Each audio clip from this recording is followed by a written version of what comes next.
Hi there, welcome back here. In this lecture, we have discovered Shopify API and we have been working with the GraphQL queries in our local environment as well. In this lecture, we'll continue with our Next.js application. We'll prepare infrastructure to send a query from a Next.js and to fetch the products from localhost 4000. All right, so let's begin. Let's go to our congators. And first we'll go to our server. Okay, so let's see our server. What I want to do is go to queries, so examples, queries, and we would like to make this query products. Okay, so we'd like to get all of the queries. Before we'll apply this query, please let's copy the entire query instead of these backticks, and let's verify it's working by pasting it into GraphQL Explorer. Okay, so here we'll paste it and we'll run this query, and you should see here these details. Okay, so all the edges, nodes, and node represent the product itself, so you can see all the product informations, IDs, titles, vendors, handle, description, and so on, all these details, images, and you should see here 3 products. We'll be working only with 3 products for now. Okay, since we are seeing this query, we can try to replicate it in our Next.js application, so let's go back here. Not to Shopify local, but we will go to our Next.js, all right, so here to our e-commerce application, e-commerce next.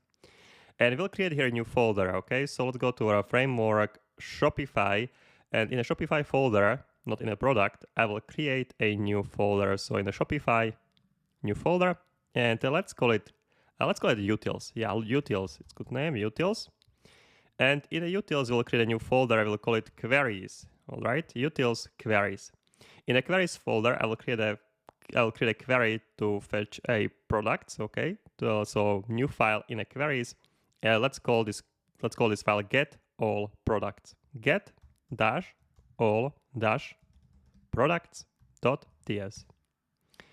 And basically what we need to do here is just define the query. We have just copy pasted into GraphQL Explorer. So create here a variable for this query. Let's say get all products query. Get all products query will be name of the variable. Of course, you can call it as you want. Let's specify here backticks. When with the backticks, we can provide it on a multiple lines, a string. And yeah, let's paste it here. Okay, and that's basically it. So let's see. Okay, here we have a query. We can indent it more to the right. So I can select all of this and indenting it to the right. Okay, and also let's write here export default get all products query. So somewhere down here, let's write here export default get all products query. Perfect. Okay, so it's a little bit polluted, this text here. What I want to do is to extract this part, this products, into the separate variable so it's more clear. So here we'll keep a variables, the name of the query, and this will be our product connection. This will be actually product connection. So products will stay here. This will be product connection from the edges.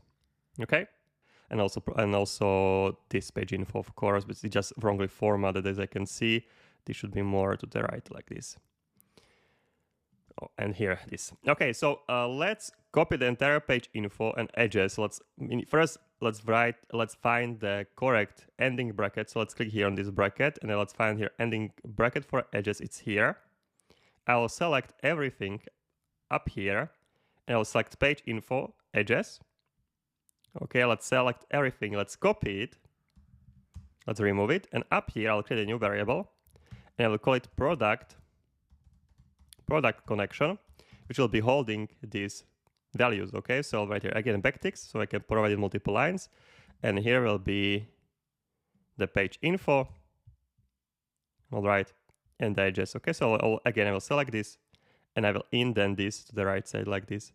Okay, so product connection will be holding only page info and the edges. Okay, and now I can copy product connection and I will select and I will paste it into the products. Okay, so dollars and curly brackets, and simply let's add here product connection actually, and I will change the name of our variable up there.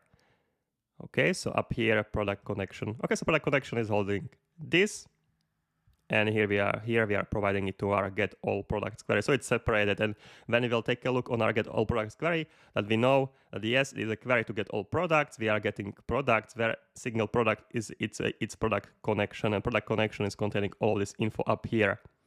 Okay, so since we have our query, we can try to fetch it. Okay, so we'll go into our product here and to our get all products where we have a fetch API. Okay, and what we need to do here, we need to get here our query. That will be first thing to import here a query. Later I'll be doing it differently. I will do soon a rework, but for now just hard code here the query. So let's write here import get all product query. So get all product query. That's just a query we have just created from, all right, from a utils. So utils queries and get all products. All right, of course, URL. Now this will change. This will be not making a request to JSON placeholder, but will be rather making the request to HTTP. All right, so HTTP / localhost 4000 / GraphQL like this. This will be URL. As I mentioned to you, requests made to the GraphQL are not GET requests, but they are POST requests. So let's write here POST. All right, and we need to provide here additional data. Don't forget we need to provide here a query. So under the headers, please let's specify here body of the request, and the body of the request will be stringified version of your query you are importing here, this get all products query. Okay, so let's write here body, and this will be json.stringify, and let's provide here query.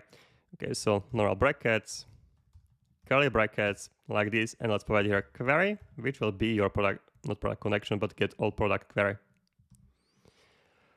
Of course, I don't want to pass the query like this. I would like to have a fetch API reusable. So whenever an object will call this fetch API, so it doesn't matter what function will call it, it should provide a query to it. Okay, so we don't want to be dependent here only on this get all product query, but I would like to get here any query.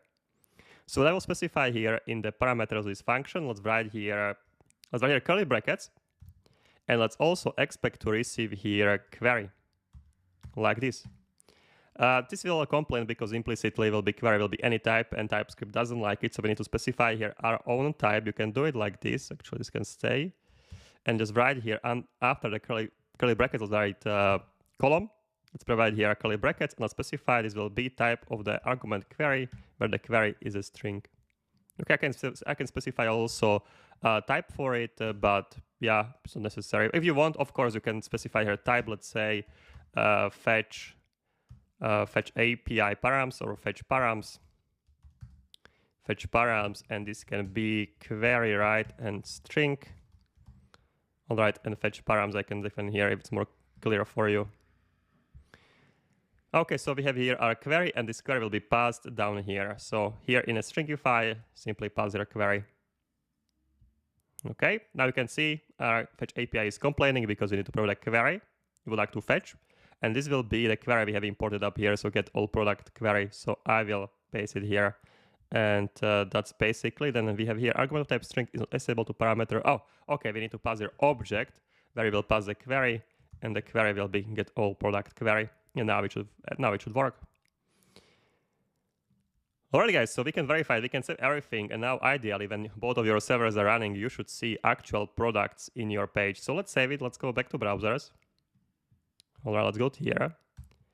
And let's refresh, and I can already see here my products. Yeah, you can see here data, products, page info, has next page, here are some prices, amounts, variant price. There should be also images, you can see images here. Alright, and here are images also. URL to the image and the name of the image. So everything is here. So when you see this on your screens, everything is good. We will